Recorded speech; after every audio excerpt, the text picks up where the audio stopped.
Peluang pengembangan ekonomi digital di Indonesia antara lain adanya bonus demografi.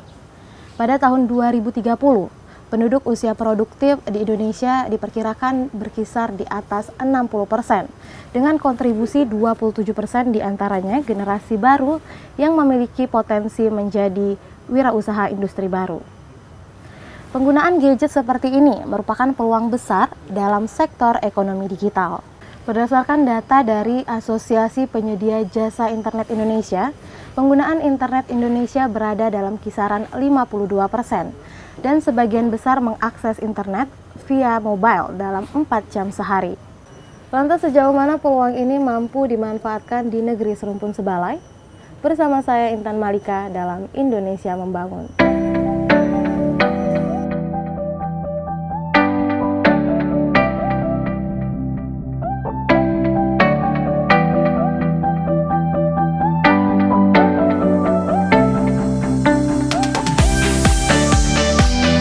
Saat ini kita telah memasuki dunia digital. Segala hal memungkinkan dapat dikendalikan dari segala tempat melalui jaringan internet dengan perangkat gadget smartphone. Hal ini semakin memudahkan mobilitas manusia dalam berkegiatan sehari-hari, termasuk dalam dunia bisnis khususnya dalam bidang ekonomi kreatif, hingga fenomena ini semakin mengukuhkan dunia menuju arah ekonomi digital. Peluang yang begitu menantang ini telah mengantarkan Indonesia ke pintu persaingan ekonomi. Tentunya sudah tak bisa dielakkan ketika setiap produk-produk lokal yang ada di seluruh wilayah Indonesia harus mampu bersaing di tingkat global. Agar produk yang dihasilkan masyarakat memiliki daya saing, tentunya hal ini menjadi bagian penting bahwa pasar online menjadi solusi guna memudahkan dan memperkenalkan produk kreatif mereka kepada konsumen baik nasional maupun dalam kancah internasional.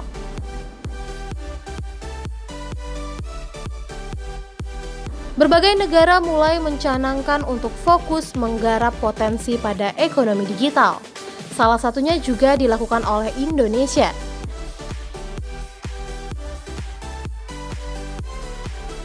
Pemerintah sendiri telah mencanangkan target pada 2020. Nilai bisnis ekonomi digital Indonesia mencapai 130 miliar US dollar atau setara 1.730 triliun. Langkah terbaik menghadapi era digital adalah mendorong produktivitas. Caranya dengan mendorong produktivitas usaha mikro, kecil dan menengah ataupun manufaktur. Kemudian, memasarkan produknya lewat e-commerce. Begitu juga di negeri serumpun sebalai. Hal ini sudah mulai disiapkan dan digiatkan untuk memacu pelaku UMKM untuk memaksimalkan ekonomi digital. Ekonomi digital memang sudah zaman now, memang kita butuhkan untuk masyarakat Bangka Belitung dan pelaku UMKM kita sudah mulai mengarah ke pemasaran terhadap digitalisasinya. Itu yang kita harapkan, dan semua pelaku UMKM tidak ada yang tidak punya smartphone. Ya, jadi smartphone-nya itu kita harapkan bukan hanya untuk media sosial, tetapi kita harapkan untuk bisa menjual atau mempromosikan produk-produknya.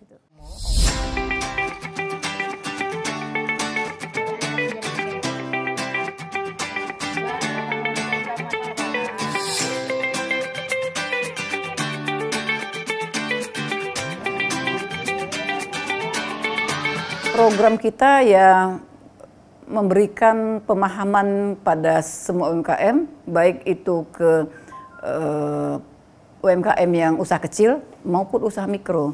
Karena tahun depan kita sudah mencoba ada pelatihan di kabupaten. Kalau tahun ini kan masih di provinsi, ini pelatihan. Kabupaten belum bisa melaksanakan pelatihan, dan kita berharap pelatihan yang dilakukan tidak mayoritas vokasional atau itu praktek, tetapi kita sudah ke manajemen dan digitalisasi itu yang menjadi prioritas kita, karena memang sudah kebutuhan untuk zaman saat ini gitu. Jadi semua pelaku koperasi dan UMKM kita harapkan bisa memanfaatkan digitalisasi ini Dan memang sudah kebutuhan ya, kebutuhan daripada saat ini, ya, zaman now gitu.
Untuk memaksimalkan dan tidak hanya jadi penonton saja, pemerintah Provinsi Kepulauan Bangka Belitung kembali membuat terobosan baru.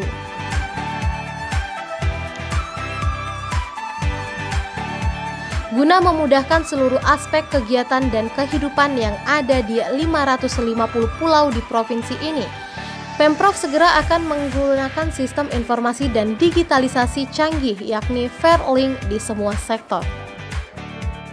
Ini merupakan solusi yang paling sesuai diterapkan di Provinsi Kepulauan Bangka Belitung.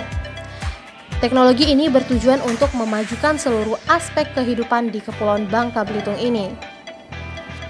Melalui Fairlink, suatu teknologi informasi dan digitalisasi canggih, masyarakat kita dapat langsung mengetahui harga jual dan beli produk secara real time.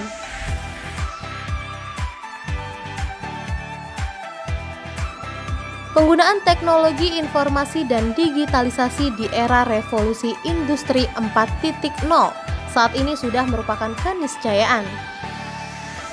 Maju tidaknya suatu daerah, negara, bangsa, masyarakat, atau lembaga dapat ditelisik dari unggul tidaknya kualitas teknologi informasi dan digitalisasi yang digunakan. Dengan fakta kondisi geografi Kepulauan Bangka Belitung yang dikelilingi laut dan memiliki 550 pulau, memerlukan dana sekitar 2,7 triliun bila ditautkan dengan teknologi fisik optik.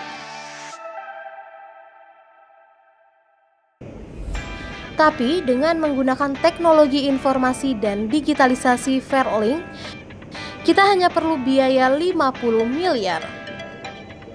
Semua bisa diinterkoneksikan, rumah sakit dengan puskesmas, dinas pendidikan dengan sekolah, dan lain-lain.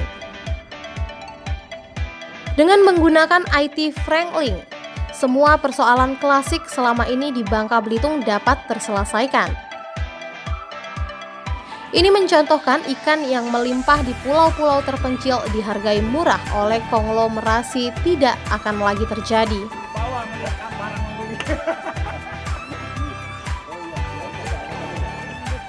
Selain masalah infrastruktur dan teknologi, pengembangan sumber daya manusia sendiri merupakan faktor penting yang harus terus dibina.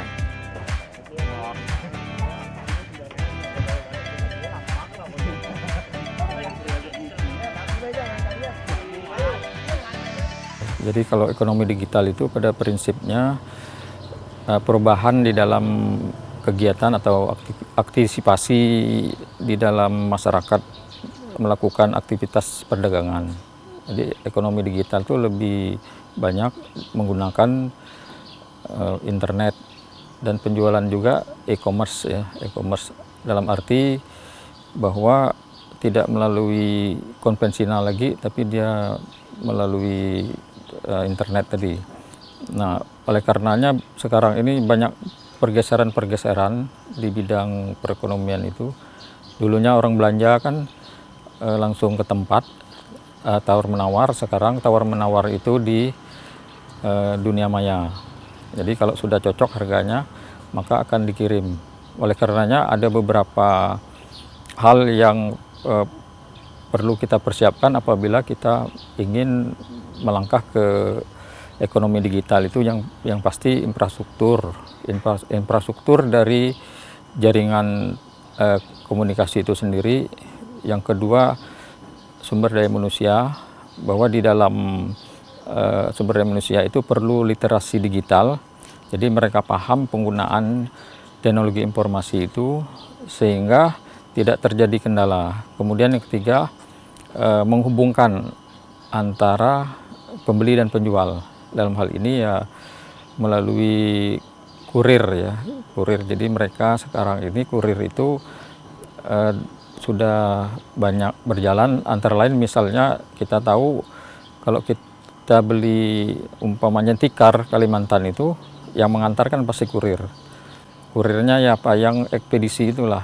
Jadi mereka juga harus diikut sertakan di dalam pemahaman terhadap literasi digital itu.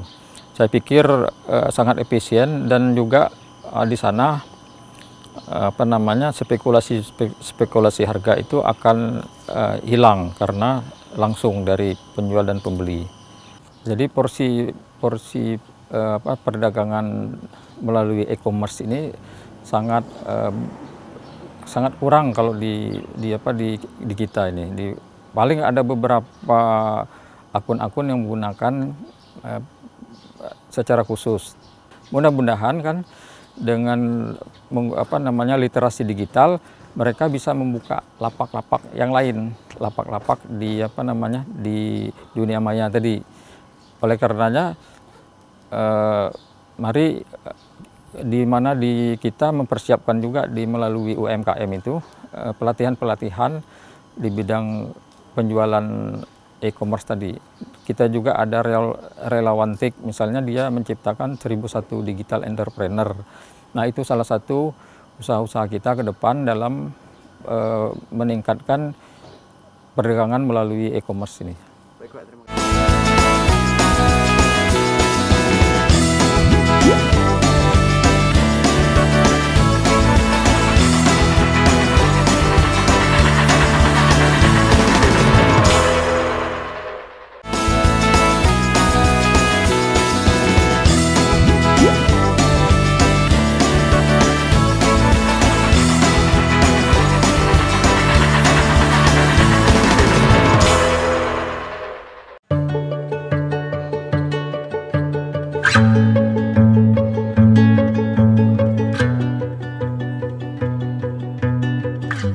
Hadirnya ekonomi digital menciptakan jenis pekerjaan baru.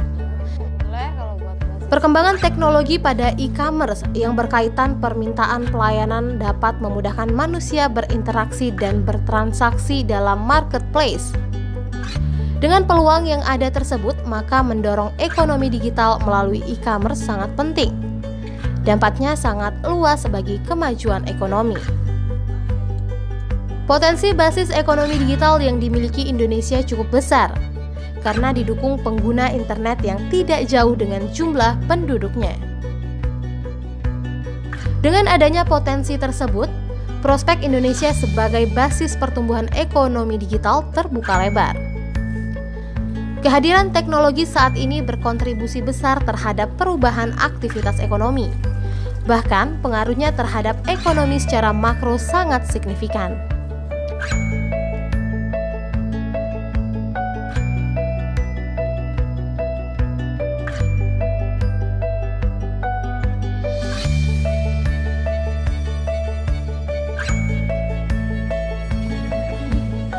Penggunaan ponsel di Indonesia sudah melebihi jumlah penduduk. Berbagai survei menunjukkan jumlah ponsel sudah melewati jumlah penduduk karena satu orang rata-rata bisa menggunakan 2 hingga 3 ponsel. Indonesia menjadi pasar yang potensial sebagai negara terbesar keempat di dunia. Indonesia akan menjadi market yang potensial untuk bisnis apapun. Data dari Asosiasi Penyedia Jasa Internet Indonesia menyebutkan bahwa pengguna internet Indonesia sudah berada di kisaran 52%, dan sebagian besar di antaranya mengakses internet secara mobile selama 4 jam per hari. Lebih jauh lagi, saat ini terdapat 370 juta kartu SIM aktif di Indonesia. Jauh lebih besar daripada jumlah populasi Indonesia yang sudah hampir mencapai 270 juta penduduk. Saya kira cukup besar ya. Tadi saya sudah mengatakan dengan pengguna internet saja itu hampir 51%, dan ini belum dihitung dengan smartphone. Jadi masyarakat Indonesia yang memiliki smartphone itu lebih tinggi dari jumlah penduduknya. Ada 374 juta yang memegang handphone atau smartphone, yang menunjukkan bahwa masyarakat Indonesia itu memiliki handphone tidak hanya satu, tapi bisa lebih dari dua, gitu, bisa lebih dari satu begitu. Nah, ini tentunya dari sisi ekonomi ini akan meningkatkan ya transaksi online. Ya, dan itu harus mindset daripada pebisnis itu harus mulai berubah, karena tidak bisa lagi kita offline, tetapi harus menggabungkan antara online dan offline. Di sini saya juga sudah mengadakan survei ya untuk pelaku UMKM di kita ya. Kebetulan kemarin ada 122 responden yang saya wawancara. Mereka sudah 70% itu tahu tentang ekonomi digital, tetapi yang menggunakan internet sebagai salah satu cara untuk memasarkan produk ya atau mengelola bisnisnya itu masih di bawah 50%. Era ekonomi digital itu sangat dekat dengan anak muda. Ini yang perlu kita dekati, karena mereka sudah hampir rata-rata megang handphonenya lebih lama daripada mungkin yang generasi-generasi tua begitu. Nah, ini yang harus kita optimalkan mereka supaya mereka punya kompetensi ya. Kompetensi itu bundlingnya adalah knowledge, ability, and skill ya.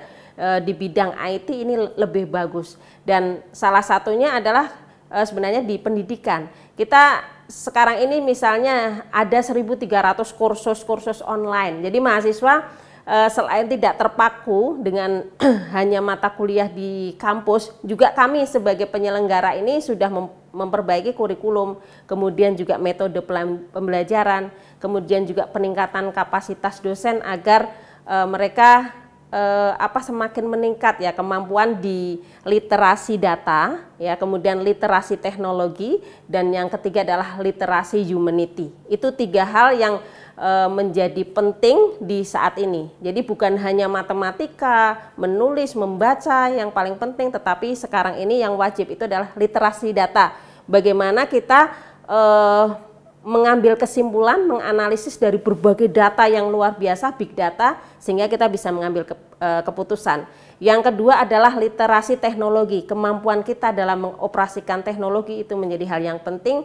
Dan yang terakhir itu adalah literasi humanity, bagaimana kita berkomunikasi dengan orang lain, bernegosiasi dan lain sebagainya. Itu fitrah kita sebagai seorang manusia yang tidak bisa sama dengan teknologi.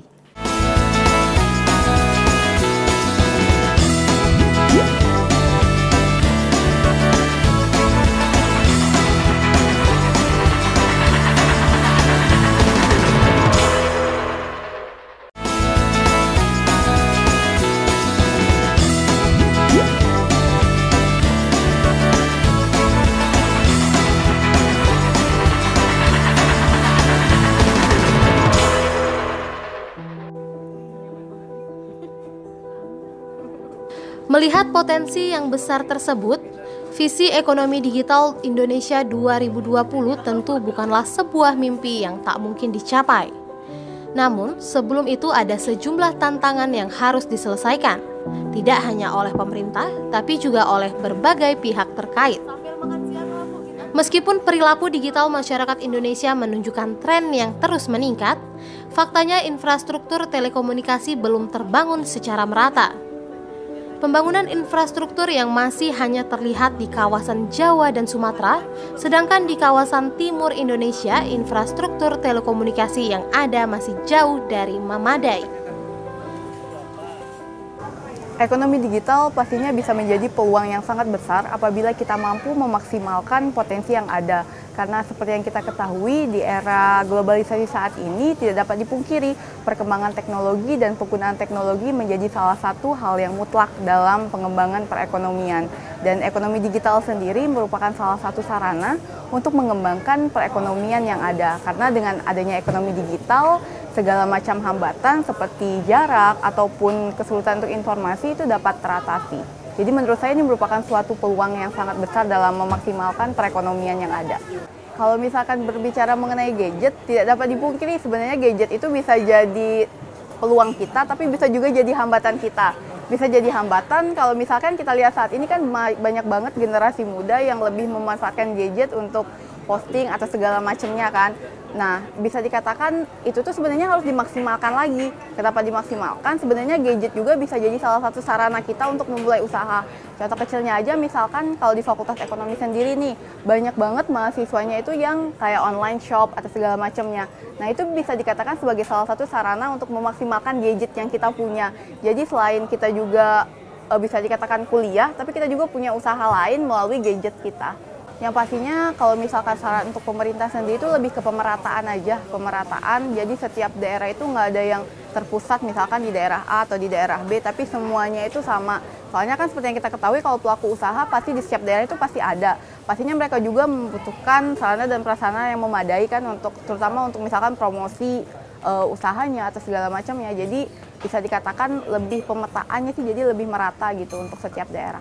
Soalnya seperti yang kita ketahui kalau di ekonomi digital kan basisnya itu internet untuk kolaborasi, untuk kerjasama maupun pertukaran informasi. Dan pastinya hal ini mempermudah sekali untuk pelaku usaha.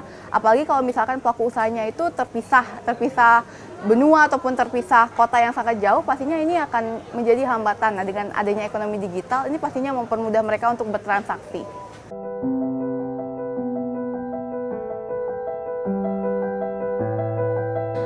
Kontribusi sektor TIK akan semakin signifikan terhadap PDB Indonesia. Sampai hari ini saja, sektor TIK sudah mampu menyumbang sekitar 7,2% dari total PDB Indonesia. Walaupun angka tersebut masih jauh dibandingkan sektor lain, namun sektor TIK mengalami pertumbuhan sekitar 10%, bahkan lebih, yang merupakan pertumbuhan terbesar dibandingkan sektor lain. Pertumbuhan itu pun masih jauh lebih besar dibandingkan pertumbuhan rata-rata PDB nasional yang hanya 5% sejak beberapa tahun belakangan. Oleh karena itu, pemerintah Indonesia memang harus menaruh perhatian yang besar terhadap sektor yang satu ini.